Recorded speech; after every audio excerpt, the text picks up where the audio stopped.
धन्वंतरि भगवान की जय। प्रणाम, जय श्री कृष्ण। तीसरे भाग में चर्चा हुई कि रजस्वला होने पर अगर गर्भ धारण कर लिया जाए तो उस गर्भ का भविष्य कैसा होगा।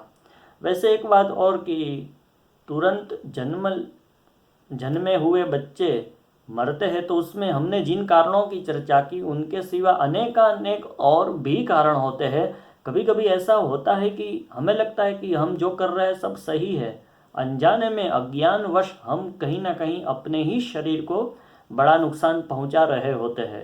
तो अनेकानेक कारण होते हैं, केवल जो हमने चर्चा की उतने ही कारण नहीं होते। क्योंकि ऐसे बहुत से लोग देखे गए हैं जो बहुत नीति नियम से चलते हैं, जिन्होंने सब प्रकार का ध्यान रखा है, परंतु फिर भी उनके साथ यह दुर्घटना हुई है। तीसरे भाग के अंत में हमने यह प्रश्न रखा था कि मान लो कि इन दिनों में संबंध बना ले तो पुरुष तो अपना प्रोटेक्शन रखता है, एक स्त्री के लिए वह सेफ है, सलामत है। आयुर्वेद को भी एक बार हम पूछ ले। एक पुस्तक का नाम है रसराज महोदधि, लेखक है पूज्य श्री भगत भगवान दास जी। कहाँ का प्रकाशन है? लाला श्यामलाल हीरालाल, श्याम काशी प्रेस, मथुरा। भगवान श्री कृष्ण की जन्मभूमि। बोल श्री कृष्ण कन्हैया लाल की जय।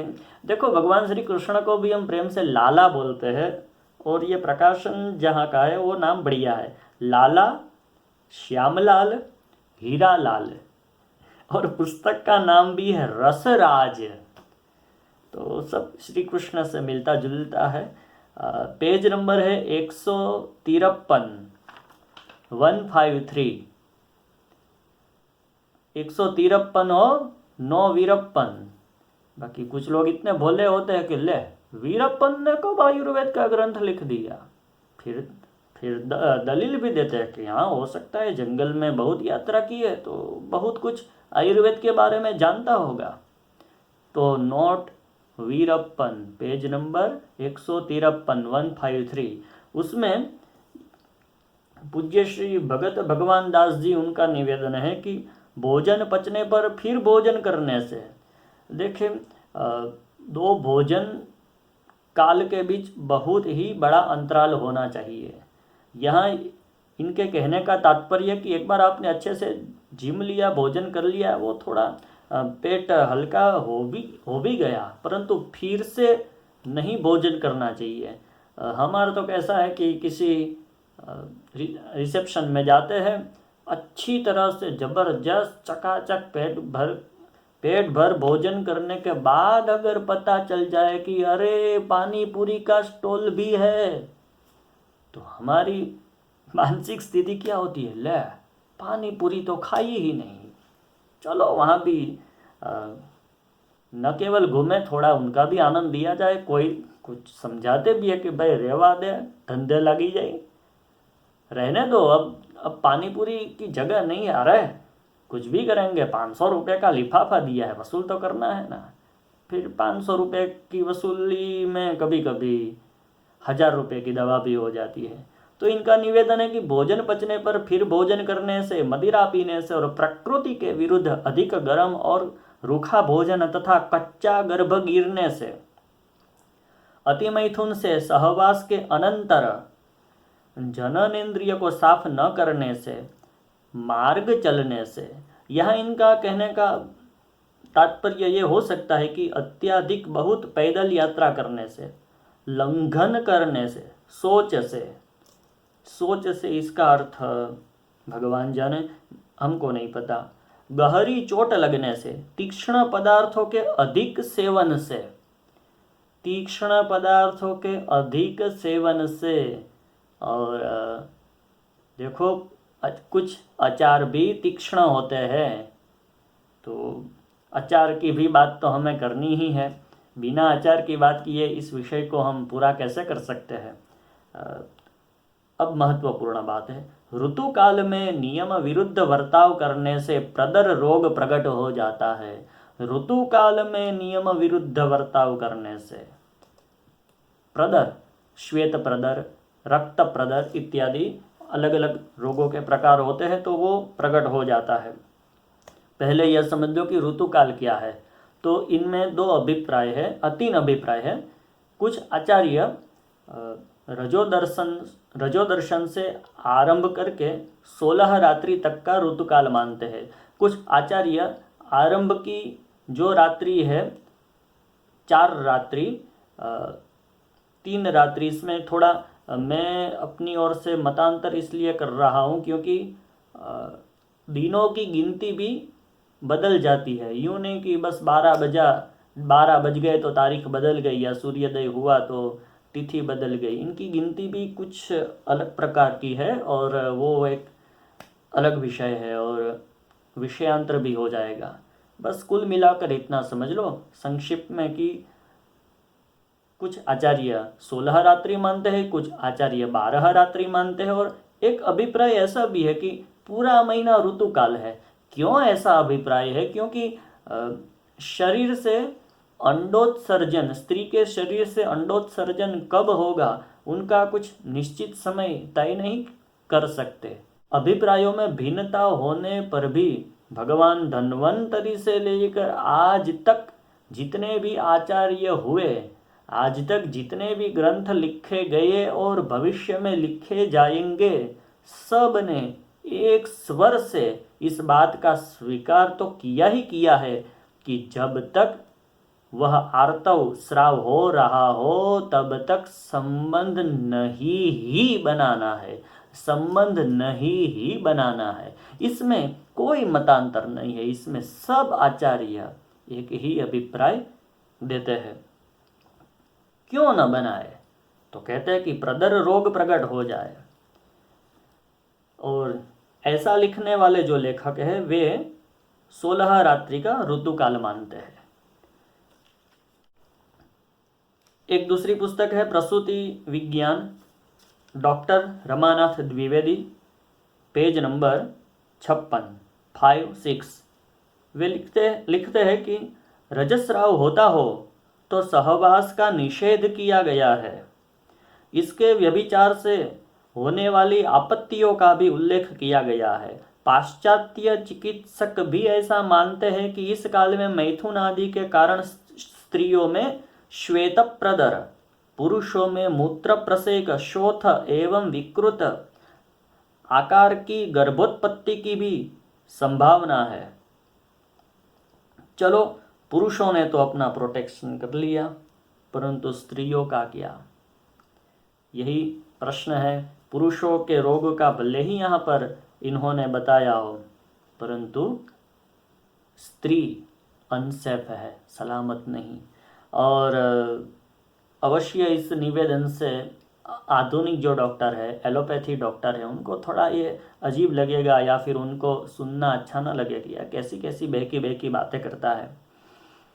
मैं उनको बड़े विनम्र भाव से कहूँगा कि ये इन्होंने लिख के दिया है और मैं तो आपको नहीं समझा सकता, परंतु 2 शब्दों की ओर आपका ध्यान में कराना चाहता हूँ। आप तो जानते ही है, परंतु 2 शब्द के ऊपर आपको सोचना है। एक शब्द है टेम्पुन, दूसरा शब्द है toxic shock syndrome. Toxic shock syndrome और टेम्पुन। अब कदाचित बहुत लोगों को आश्चर्य होगा कि अरे यार, तिलक लगा के बैठा है और अभी ऐसे ऐसे विषय को लेकर बैठा है। देखो, बहुत लोगों को शास्त्रों का मजाक उड़ाते हुए शर्म नहीं आती, तो फिर इस विषय को लेने में मैं शर्म क्यों करूं? और मैंने वीडियो के आरंभ में ही कहा था कि आत्मसम्मान से ज़्यादा जरूरी है कल्याणकारी सत्य समाज के सामने आए मधुरता पूर्वक। वैसे कुछ विषय इस तरह से खुल रहे हैं कि इसमें मधुरता रख पाना थोड़ा मेरे लिए कठिन भी है, परंतु यथासंभव प्रयास करूँगा। टेम्पुन 8 घंटे से ज़्यादा शरीर में रह जाए तो क्या होता है, ये मेडिकल साइंस वाले डॉक्टर अच्छी तरह से जानते हैं। और जो मेरे जैसे है कि अरे भाई ये क्या क्या लेकर बैठ गया, तो हम अपने शब्दों में, सरल शब्दों में भी उनकी व्याख्या करेंगे। ये सीधा माधव निदान से रिलेटेड है। अब जो आयुर्वेद के जानकार है वो तो बस टॉक्सिक ये शब्द सुनकर ही समझ गए होंगे कि अच्छा माधव निदान की बात करने, माधव निदान में ये प्रकरण भी खुलने वाला है। तो चलो कोई बात नहीं, इनके मत को स्वीकारना न स्वीकारना इसमें सब स्वतंत्र है। ये जो आचार्य जी है वो काशी के है। तीसरी बात, तीसरा पुस्तक है दाम्पत्य जीवन, श्रीमती सुशीला देवी निगम, पेज नंबर 62 इस पुस्तक में इनका निवेदन है कि मासिक स्राव के समय मैथुन करने से भी बहुधा प्रदर आदि कई प्रकार के रोग हो जाते हैं। अब देखो इन्होंने बहुवचन का प्रयोग किया है, मतलब कि केवल प्रदर इतना ही नहीं परंतु प्रदर आदि कई प्रकार के रोग हो जाते हैं। रक्त अशुद्ध तथा स्नायु जाल दुर्बल हो जाते हैं। तीसरा पुस्तक देखते हैं विवाह विज्ञान और काम शास्त्र। ये वही सात्विक क्रोध करने वाली दादी माँ, और नाम भी बढ़िया है, यशोदा देवी। एक यशोदा जी जिन्होंने क्रोध किया और जगत गुरु बालकृष्ण भी उनके क्रोध के सामने कांपने लगे। पर अपने मॉडर्न है, अपने तो बस सुन लेना है, मानना न मानना हमारी मर्जी।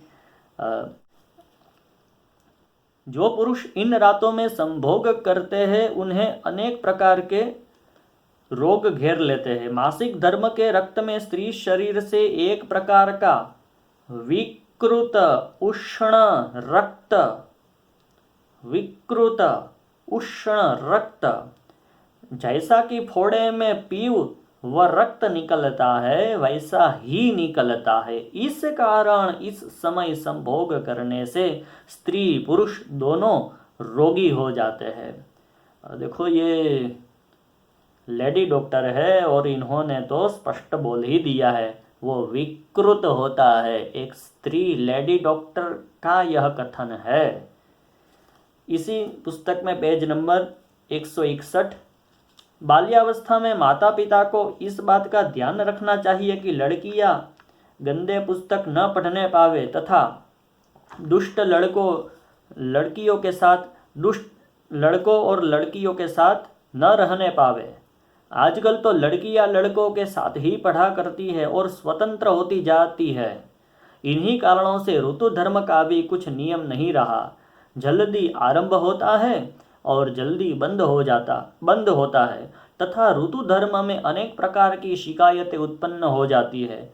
सैकड़ा पीछे 99 स्त्रियां रोगी देखी जाती है। इनमें प्रायः विवाह होने के बाद अधिक प्रसंग से रोगी होने वालियों की संख्या अधिक पाई जाती है। वैसे एक बात थोड़ी अजीब लगी मुझे कि लेडी डॉक्टर है और लड़कियों की स्वतंत्रता, यह सुनकर यह देखकर इनको प्रसन्न होना चाहिए, परंतु लड़कियों की स्वतंत्रता से इनको कोई प्रॉब्लम नहीं है, परंतु वह स्वतंत्रता जब इतनी हद तक बढ़ जाए कि ऋतु धर्म का भी ख्याल न रखा जाए तो वह स्वतंत्रता नहीं, वह स्वच्छंदता ही है। और आज तो हम देखते हैं कि कुछ ज़रूरत से ज़्यादा स्वतंत्र हो जाए तो देखो ये उम्र ऐसी होती है, इसमें सब भाव प्रधान लोग ज़्यादा रहते हैं। जानू, बेबी इत्यादि शब्दों के माध्यम से केवल भावुक बनकर ही सब कुछ सोचा जाता है, न भविष्य सोचा जाता है।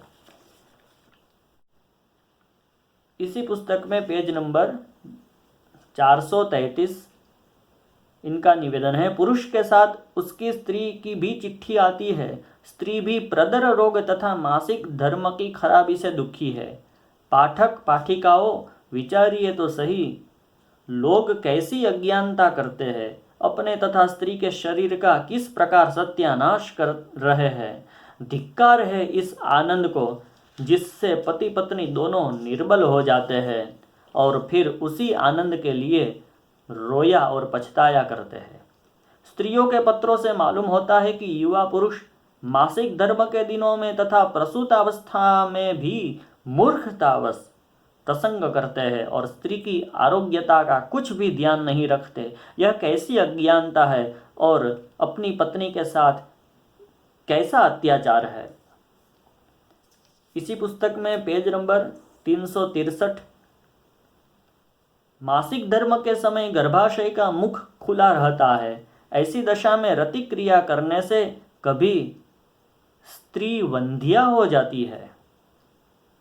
पेज नंबर 384, मासिक धर्म के दिनों में गर्भाशय निर्बल और अधिक कोमल हो जाता है क्योंकि ऋतु का रक्त निकलने के लिए गर्भाशय का मुख भली भांति खुल जाता है।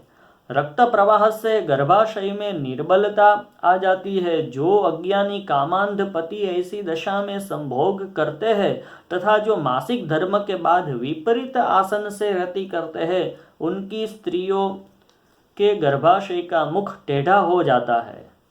तो इस तरह इन्होंने बताया है। अब आगे हम देखेंगे कि आयुर्वेद के जो मूल ग्रंथ है, ये तो ग्रंथों का आधार लेकर लेखकों ने हमें सरल भाषा में बताया है। हम आयुर्वेद के ग्रंथों का भी अब दर्शन करेंगे।